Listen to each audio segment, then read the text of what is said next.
Great. All right, thank you. I just want to thank ICFF and Wanted Design for hosting these 2 days of incredible talks and wonderful videos. I tuned in most of the day yesterday. It was really fantastic.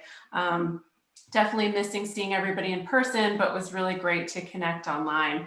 I'd like to introduce myself first. I'm Jamie Derringer, the founder of Design Milk and also co-founder of the podcast Clever. And I'm here today to speak with Tomek Regalik of Studio Regalik, and a special shout out to the Polish Cultural Institute of New York also for their support of this event. A quick tech note, if you haven't already, please select the option to go full screen to get the best viewing experience for this event. So let me introduce you to Tomek. He is a professor and head of graduate studies at the Design Development of the Academy of Fine Arts in Warsaw. He's designed for companies such as Moroso, Gadini, Cappellini, Siemens, Heineken, IKEA, and has also been creative director for leading Polish brands. Many of his projects are presented in the permanent exhibition of the National Museum in Warsaw. And in 2006, he established Studio Regalik, which has a mission to represent and promote a sensible, holistic approach toward design. The work is focused on sustainability, responsible consumption of material goods, and the resources of our planet. And today we're here to talk to Tomek about his project, Circula, which is an experimental solution created to offer a symbolic and functional space for dialogue and encourage direct social interactions. The project was supposed to be realized earlier this year during Wanted Design in May, but COVID-19 had other plans for all of us. So I really feel like this project has an extra level of meaning now that we've all been in this strange pandemic situation and in the wake of social unrest as well. So first we're going to watch a short video about the project, and then I will dive in deeper about it in discussion with Tomek.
Okay, and we're back. So Tomek, this project has developed significantly since we last spoke. So could you tell us a little bit about how it's progressed and also about the Eco Solidarity Initiative?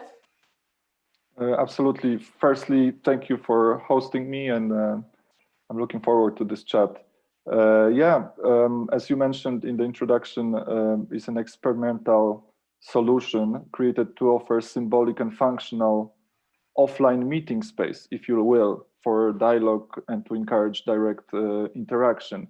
It was actually originally commissioned to facilitate social interaction among children in schools. This is the history of the project, not too long history, but this experiment has worked wonders, igniting peer-to-peer offline interactions among youth, and which obviously is a challenge within itself in today's technology-dominated lifestyle. And this gave us at Studio Regalic a huge confidence boost, and we developed it further, now actually into a product. And since the outbreak of the pandemic, it got a new dynamic, as you also mentioned, through intense conversation with Izabela Gola, who is the curator of visual arts and design at the Polish Cultural Institute in New York.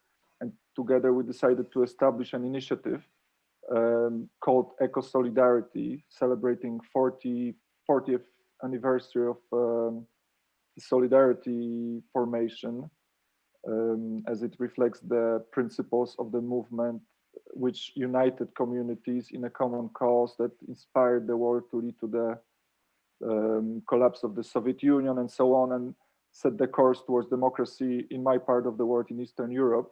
So Circula, at the center of this initiative, has become a project for the whole community and a profound statement of values related to solidarity movement and beyond. So responsibility, ethics, sustainability, and of course, human-centered approach to design, addressing humanity directly, which design rarely has a chance to do in such a symbolic manner. Yeah, so that's the So the project you mentioned started as something for children, but now you're that you're allowing this to grow and become for pretty much everybody. That makes a lot of sense now because we have such a desire to connect. And I remember yesterday at the end of the sessions, I think Claire had said that connection was a big theme that she kept writing down for the whole day. And in all my conversations lately, I feel like that's how it's been as well. How do you think the project relates to the environmental crisis? Well, it does in both direct and indirect way. First of all, Circula is made of sustainable, durable, so long-lasting materials. The three different versions of it, which you could see in the film, are made of. One of them is made of bent laminated certified European pine wood, which is a vastly regenerative wood species. Then recycled plastic is another one, which you could see there in Milan or in a museum. And also there is a steel version, so very strong and durable. The plastic version was actually is actually made in 100% recycled plastic, specially developed from ground used packaging in collaboration with our partners, Boom Plastic, to really find this beauty of the material, the waste material in various colors and transparencies, and we keep working on developing new materials, if you will. The overall concept is based on the idea of sustainability and circular economy. It's even baked in its circular form. Advocates for ecological approach in design and provides this dedicated space to tackle hopefully the greatest challenges of our time, including the environmental crisis. So yeah, both symbolically but also directly as a piece of design, it's relating to environmental challenges quite broadly, I would say. Absolutely. So now we're going to watch an animation that you've created about Circula. So let's take a look.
Okay, so the Circula project is something that's now available internationally. Can you talk a little bit about the production and also when it will be available here in the US? Sure. Well, first, it has been successfully launched in Milan a few weeks ago during the design week, the new design week, which took place there a few weeks ago. We are very grateful. It couldn't have had a more kind of prestigious launch. It was presented at We Are Nature exhibition within the Guiltless Plastic, an international project curated by Rosanna Orlandi, who I don't need to introduce, at the Leonardo da Vinci National Museum of Science and Technology in Milan, and is now a part of the highly regarded collection of Rosanna Orlandi Gallery. So the plastic version, which you have seen both in animation and the film. Circula is also the winner of a competition advancing ethical, sustainable, and responsible design for the better future, organized by the Milan and New York-based PR agency Novita. And we are here presenting it at the CLOSEUP as a kind of a formal product launch. So when will it be available in the US? We are ready to ship Circula anywhere in the world now from 1st of November. So it's in a few days. And we are now taking orders actually at Circula.org, where you can go and visit after our meeting. And at the same time, we are looking also for distributors in the US who would like to get involved in this kind of unusual and what we believe is a very valuable and important project. So that's the situation right now. Yeah. So we do have to wrap up, but before we go, is there anything you have planned for the future of Circula or for the Eco Solidarity Initiative? Absolutely, yes. Well, while Circula hopefully will support more and more communities internationally, we have an aspiration to turn the Eco Solidarity Initiative to a kind of an international platform, a program for the next year, or even a movement, we like to think, in collaboration, of course, with Odile and Claire of Wanted Design, who we work with for many years on many different projects. And this program could be closely related or will be closely related to the EU Green Deal and also the Green New Deal in the US, involving other European Union national institutes for culture. And we already have a lot of them confirming, such as, for example, the Goethe Institute or the Austrian Cultural Forum, Art Council Malta, and the Czech Center. And the list is growing, and we are going to get more countries on board. And the guidelines for selecting designers and scholars for the next year's program are inclusive and diverse, which is especially important now to support and address both in Poland and the US. Yeah, we are spreading the wings, so to speak, promoting the values and the idea of getting together, as great things happen when we come together. Absolutely. Well, thank you so much for sharing your project with us, and thank you everyone for tuning in. Special thanks to the Polish Cultural Institute New York. Of course, thank you to Wanted Design and ICFF for putting it together, such a wonderful 2 days worth of programming. So now we're going to watch a short video from Industry City, but don't go anywhere, because after that, Stacy, Phil, Bill, Claire, and Odile will be on stage to highlight, to share with you all of the highlights from today. So thank you so much. Thank you very much.